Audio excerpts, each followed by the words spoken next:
Bonsoir à tous, bienvenue dans Yana Casinfo, l'émission qui vous parle de toute l'actualité culturelle et artistique. Ce soir, nous recevons Malcolm, Jean-Philippe Tribord et Jacqueline Parenti. Il sera question de gravure sur verre, de rallye automobile et de Tai Chi Chuan. C'est dans quelques instants, juste après le générique. A tout de suite.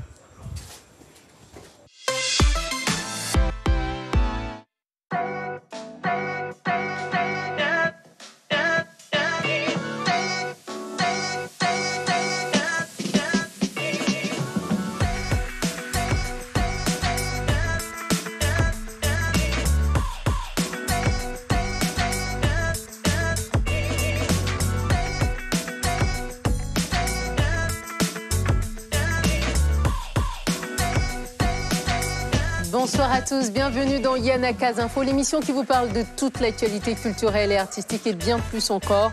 Je vous le disais, ce soir, nous verrons les réalisations de Malcolm, graveur sur verre et peintre autodidacte. Vous nous direz également votre autre talent qui vous permet de combiner l'utile et l'agréable. Et puis, nous parlerons également de rallye automobile avec vous, Jean-Philippe Tribord. Merci d'être avec nous.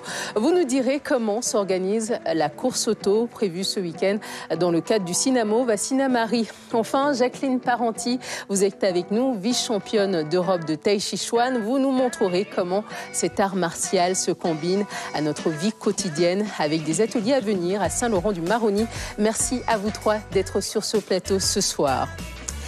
Mais avant cela, un tour sur la toile. Le web regorge en ce moment et depuis quelques années de challenges, toujours pas très sécures et voire même extrêmement dangereux.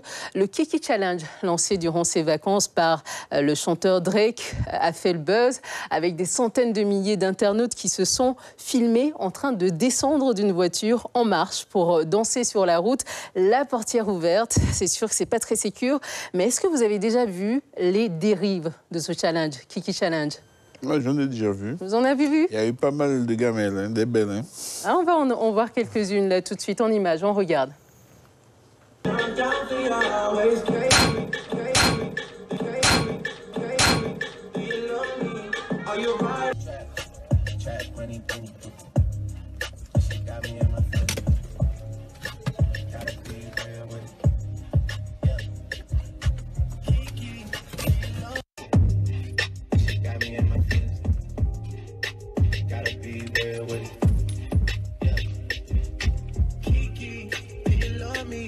Are you riding? Say you never ever leave beside me. Cause I want you and I need you. From the block like you Jenny. I know you special girl cause I know too many. Il a cassé son téléphone. Il a cassé son téléphone. Moment de solitude. Est-ce que vous l'avez fait ce challenge? Non. Et c'est les plus soft encore. Il y en a de plus durs où on voit des accidents, etc. Donc attention chez vous si vous voulez faire des challenges et toujours pas très intelligent. Malcolm, vous êtes artiste depuis 10 ans. Vous réalisez fresques et tableaux. Après avoir suivi des consignes de tutos sur Internet, vous vous êtes mis également à la gravure sur verre depuis 2 ans. Des passions qui se combinent assez bien avec votre formation d'origine, c'est la coiffure homme-femme. Est-ce que pour vous, l'école de l'art, c'est également l'école de la vie? Effectivement, c'est la base. Et franchement, on touche un peu de tout. Et c'est une passion et on essaye de faire ce qu'on peut avec. On touche un peu de tout. Aujourd'hui, grâce à Internet, on peut tout faire. On peut apprendre à coudre, on peut apprendre à coiffer, on peut apprendre à faire des gravures sur verre. Pourquoi vous avez choisi ça précisément? Parce que je suis quelqu'un déjà à la base assez curieux. Donc j'aime toucher un peu de tout. Donc je me suis dit pourquoi pas le verre ou bien différentes matières. Et j'ai vu que cela passe très bien, donc j'ai commencé à approfondir mon talent et puis voilà. Vous avez regardé des vidéos sur Internet et à partir de là, vous avez fait vos propres gravures. Comment est-ce qu'on arrive à réaliser quelque chose juste en le voyant? C'est quand même, comment dire, une qualité d'observation particulière. Alors, j'ai plutôt fait l'inverse. J'ai essayé d'apprendre seul. Et après, pour approfondir mon art, j'ai essayé de voir un peu les tutoriels pour voir comment on peut varier un peu les effets et qui donnent aujourd'hui ce que vous voyez. Ça, c'est vous en train de faire un verre, déjà de décorer un verre avec des roses. C'est généralement des fleurs que vous utilisez comme support pour décorer les verres. Peu importe, selon l'inspiration, oui. Selon ce qui me passe par la tête, et puis voilà. C'est sur commande généralement, c'est ça? On vous commande vos verres. Pour quelle occasion? Il y a des occasions particulières? Anniversaire, mariage, et plaisir d'offrir, Saint-Valentin. Surtout la Saint-Valentin pour vous? Surtout, oui. D'accord.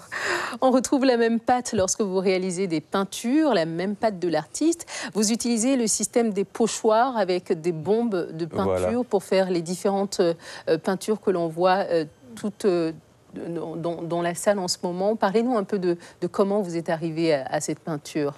À la base, je faisais au pinceau, mais j'aime me lancer des défis, donc je me suis dit pourquoi pas changer un peu de style et repousser mes limites. Et puis j'ai vu que j'y arrivais, et puis j'ai continué dessus. Il y a quelques-uns de vos tableaux qui ont évoqué des souvenirs à Madame Parenti, qui fait du tai chi chuan. Vous avez dit que ça ressemblait un peu à une atmosphère de tai chi aussi pour vous? Oui, c'est ça, c'est celui qui est sur le plateau. On sent qu'il y a une fluidité dans le mouvement. Une fluidité qu'on retrouve également dans le tai chi. Voilà, c'est ça. Dont on va parler tout à l'heure. On revient avec vous, Malcolm. Vous utilisez des stylos graveurs pour vos verres et une tondeuse pour les coiffures.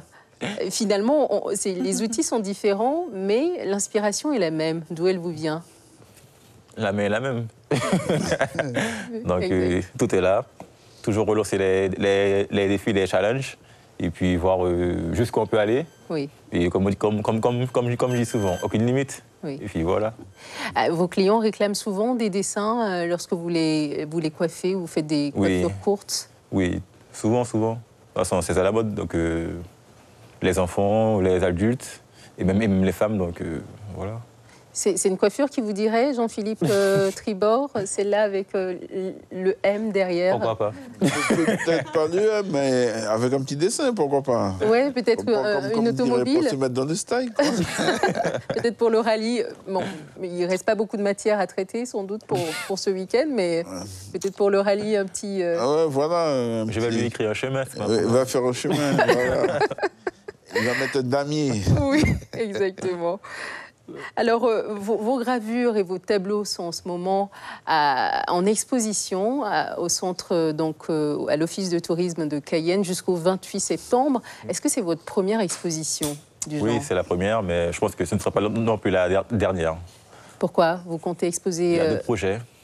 Vous voulez bien nous en parler en quelques mots? Prochainement, je serai dans une autre commune. Oui. Mais bon, ça se peaufine. D'accord, très bien. Merci beaucoup, Malcolm, de nous avoir donné tous ces éléments.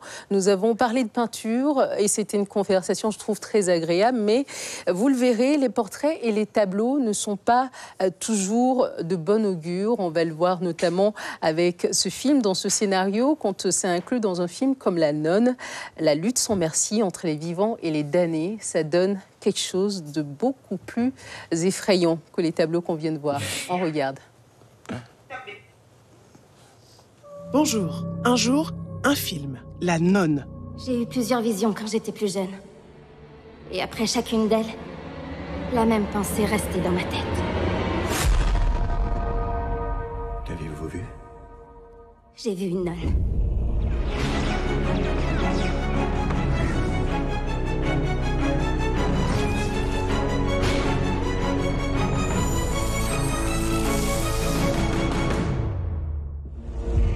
L'Église a entendu parler de mes visions et on m'a demandé d'accompagner un prêtre dans une abbaye en Roumanie. Cette abbaye a une longue histoire. Voilà. Enquêtant sur le suicide mystérieux d'une nonne en Roumanie, un prêtre et un jeune novice affrontent bientôt une force maléfique d'une rare violence. Dieu s'arrête ici.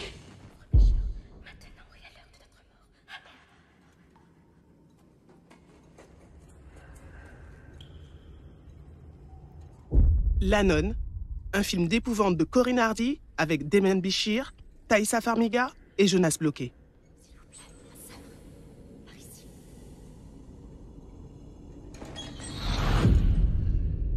Bonjour.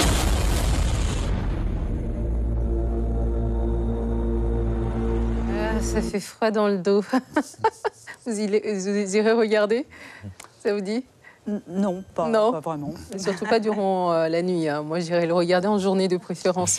Des sensations fortes à retrouver en ce moment au cinéma L'Agora. En parlant de sensations fortes, Jean-Philippe Tribord, vous organisez un rallye automobile en ce moment sur la piste de Saint-Hélice et ce week-end, dans le cadre du Cinamauve, une manifestation qui rassemble plusieurs activités sportives sur la commune de Sinnamary durant tout ce week-end. D'abord, faut-il forcément mettre la main dans le cambouis quand on veut participer à un rallye? Pas forcément. En tant que pilote, oui, puisqu'on est obligé de préparer son véhicule. Mais sinon, au niveau de l'organisation, non. Ils seront là pour encadrer justement la manifestation pour que ça se passe comme il faut.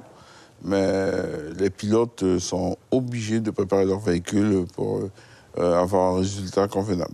Vous parliez de 20 000 € d'investissement au bas mot quand on veut préparer sa voiture pour participer à un rallye. Il y a des mesures de sécurité à respecter, comme par exemple les arceaux, les extincteurs, les sièges baquets.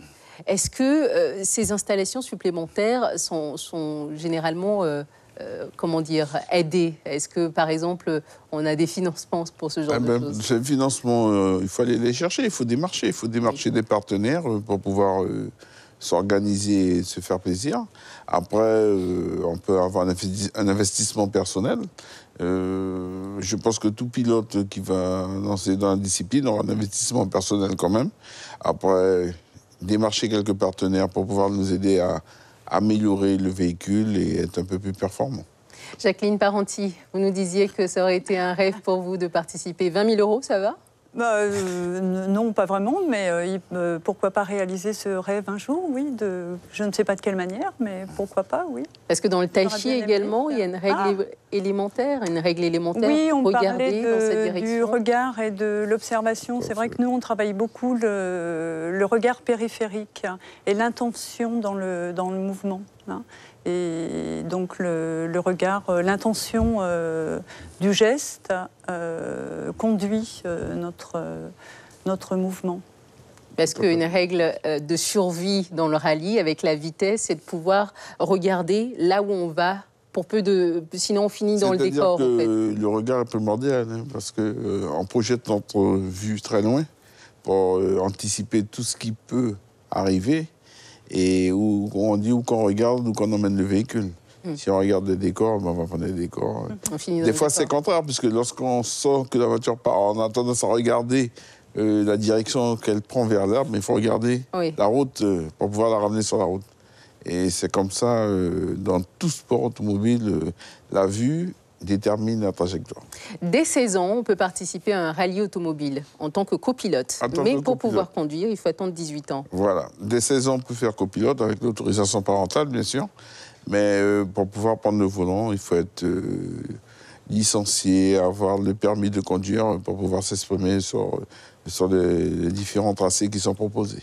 Alors, Gavin Aimable, premier pilote de F4 ultramarin, donc qui est un Guyanais, a seulement 17 ans. A-t-il déjà participé à une compétition chez vous? Je sais qu'il fait partie, en tout cas, il fait certains entraînements chez vous à Sinnamary. Oui, il fait certains entraînements. Il n'a pas participé à une compétition ici.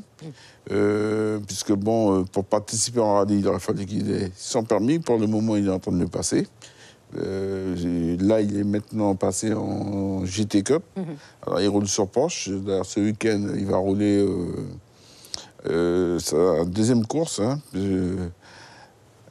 On lui souhaite bonne chance et j'espère que ça va bien se passer pour lui. Normalement, c'est sur un petit tracé qu'il apprécie. Alors, peut-être qu'il a une chance de podium ce week-end. Alors, on revient sur Cinamauve. Cinamauve qui est donc une activité, un événement qui rassemble énormément d'activités culturelles et sportives, surtout durant tout ce week-end à Sinnamary. C'est bien, c'est Sinnamary. Là, c'est Sinnamary avec un de vos rallyes. C'était en 2015, il me semble. Tout à fait. Donc, on rappelle un peu les dates, c'est tout ce week-end, ces jours et nuits. C'est le 22 et 23 septembre. Alors, à partir de 19h, on va dire 18h45, premier véhicule en course sur Saint-Hélice. Et il y aura 3 spéciales de nuit. Ensuite, retour dans la commune de Sinnamary, pas du marché. Les véhicules vont rester parqués là. Et le lendemain, on repart pour 8h45 pour ma véhicule en course pour 5 spéciales. La spéciale, elle fait une longueur de 8 km 600.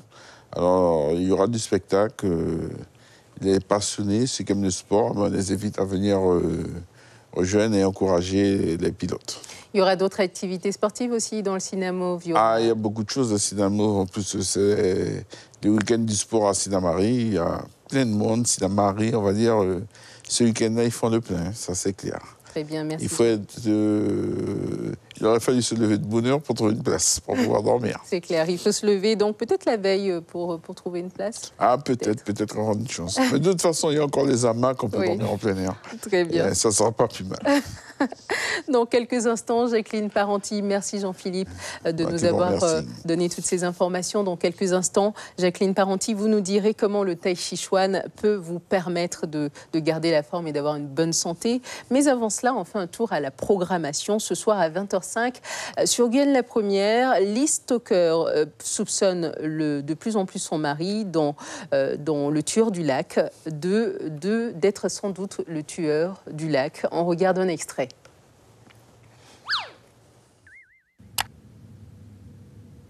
Je l'ai vu. Je lui ai parlé.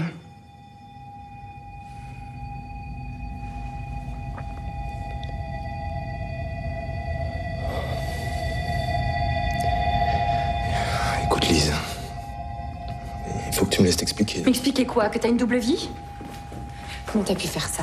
Tu me dis quoi? Écoute, Lise, c'est pas du tout ce que tu crois. T'as fait un enfant à cette femme, oui ou non? Oui ou non?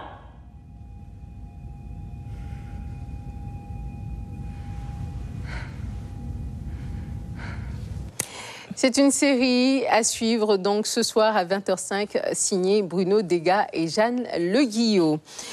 Et notre troisième invitée du jour est la vice-championne d'Europe de Tai Chi Chuan. Rien que ça, Jacqueline Parenti, vous avez décroché la médaille d'argent du championnat Europa Tai Chi dans la catégorie Yangtung. C'était il y a quelques mois. Vous êtes également présidente de l'association Toum Guyane, où vous initiez depuis 18 ans vos élèves à cet art martial chinois, le Tai Chi Chuan. Est-ce un art de vivre? Alors, je fais juste une rectification. Je ne suis pas présidente de l'association, mais enseignante de cette association qui a été créée en 2010. Et donc, effectivement, je pratique le Tai Chi Chuan depuis 1994. Un art de vivre, du coup? Oui. Alors, on parle souvent de 3 portes d'accès au Tai Chi Chuan, qui est l'art martial. L'art martial parce que tous les mouvements que nous faisons ont une intention martiale. Et c'est l'essence du Tai Chi Chuan, la martialité. Et puis, la seconde porte d'accès, c'est la gymnastique de bonne santé. C'est-à-dire que l'art martial qui mène à cette gymnastique de santé, puisque nous cherchons à nous positionner, à bien nous positionner, à avoir une bonne posture qui permet aux énergies de bien circuler dans le corps. Et puis la troisième porte d'accès, c'est la méditation en mouvement. Parce que lorsque nous pratiquons avec un adversaire imaginaire. Et là, on voit en ce moment Myriam Kerr qui est en train de pratiquer le Tai Chi Chuan. Voilà. Elle nous montre quelques mouvements. À quoi ça correspond, ce mouvement, par exemple? Voilà. Alors, ce mouvement-là est un mouvement de poussée. Donc, elle pousse un adversaire qui vient l'embêter.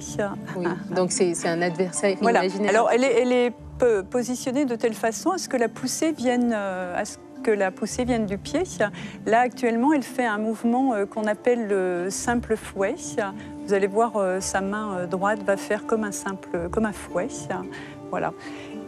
Et ensuite, il y a un adversaire qui est face de l'autre côté et qu'elle va parer. C'est un mouvement de parer. Il y a un potentiel de défense dans chaque mouvement. Là, elle va ramener... ce mouvement-là s'appelle tout simplement rapprocher les mains. Donc, elle va coincer un bras, le poignet et le coude. Voilà, c'est 2 forces opposées. Quand on parle d'art martial, généralement, on a l'impression que c'est un art de la guerre, mais on a l'air plutôt, en voyant ces images, que c'est plutôt un art pacifique. Est-ce que c'est la lutte contre ses propres démons internes, le Tai Chi Chuan?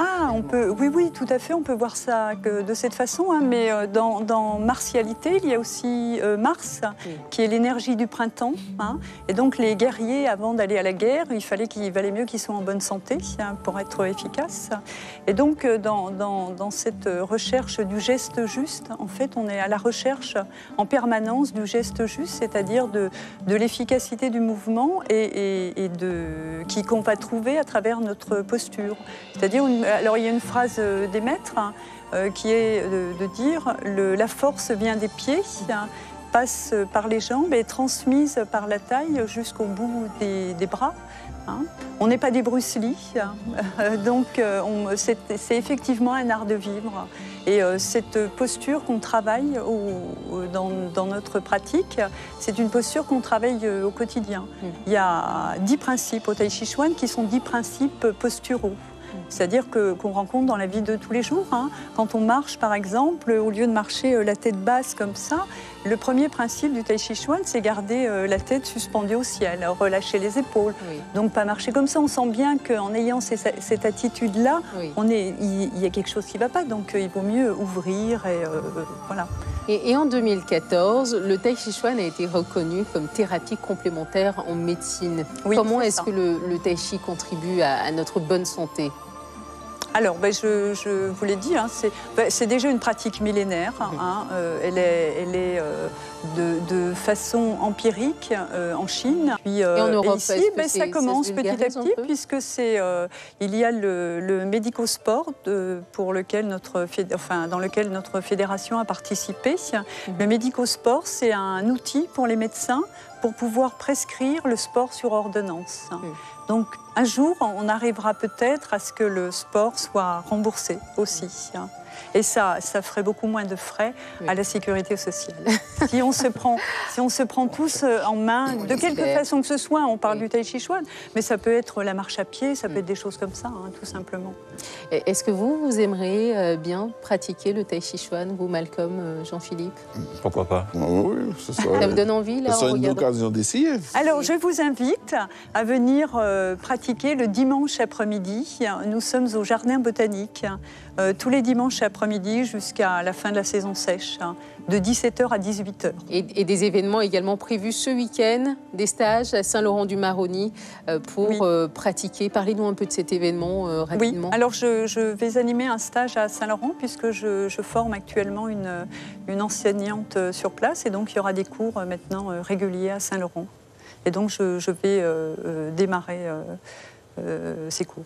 Très bien, merci Jacqueline Parenti. Si le sujet vous intéresse, une conférence se tient également le 29 septembre au centre de coworking The Island à Cayenne, avec l'intervention de neuropsychologues, de cancérologues et également de psychomotriciens. Vous comprendrez mieux le lien entre le Tai Chi Chuan et la santé. Dans un instant, vous allez nous montrer une démonstration de Tai Chi Chuan avec votre binôme. C'est une pratique que l'on dit de l'éventail avec Myriam Kerr qui est déjà en place et qui nous a montré quelques éléments. Vous restez avec nous en attendant parce qu'aujourd'hui, comme tous les jours, nous avons un petit jeu pour vous. On regarde. Alors, voici une photo qui a été modifiée et pixelisée. Le but du jeu, c'est de deviner qui se cache derrière cette photo.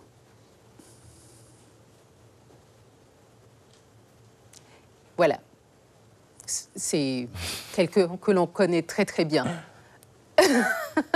Vous avez trouvé, j'ai l'impression. Je crois que oui. C'est un homme politique. Oui. C'est bon. Et les autres? Je pensais à un homme politique, mais c'est peut-être pas le bon. Jean-Philippe, qu'est-ce que vous en pensez? C'est un homme politique qui a dit une petite phrase ce week-end, vous devez dire le nom, ce week-end qui a agacé pas mal toute la toile. Emmanuel Macron. Emmanuel Macron, c'est exact. C'est Emmanuel Macron, une petite phrase qui a agacé les internautes durant ce week-end. Du travail, je traverse la rue et je vous en trouve, c'est ce qu'il avait dit donc à un jeune chômeur samedi dans les jardins de l'Élysée à l'occasion des Journées du patrimoine. Une phrase qui a été très commentée ces 3 derniers jours. 22% de chômage en Guyane. Je pense qu'on a trouvé la solution. temps. Il faut traverser la rue pour trouver du travail. Malcolm, ça aurait été facile. votre travail est à retrouver, donc le vôtre, le 28 jusqu'au 28 septembre à l'Office de tourisme de Cayenne. Jean-Philippe Tribord, nous ne manquerons pas le rallye qui se passe donc au Cinamauve ce week-end. Jacqueline Parenti, rendez-vous donc le 29 septembre à l'espace The Island pour la conférence autour du Tai Chi. Vous pouvez rejoindre votre binôme pour nous présenter tout à l'heure la démonstration de Tai Chi. Merci à vous trois d'avoir été sur ce plateau. Dans un instant, ma première fois avec Christian Damput, suivi d'un point de l'actualité nationale et puis le journal de la rédaction présenté par Kessie Weshop. On se quitte avec cette démonstration de Tai Chi Chuan en éventail. Bonne soirée et surtout gardez le sourire. On le garde, on le garde. Il ne faut pas qu'on termine. Vous me dites quand on y va ?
Suivez l'info sur Guyane la Première.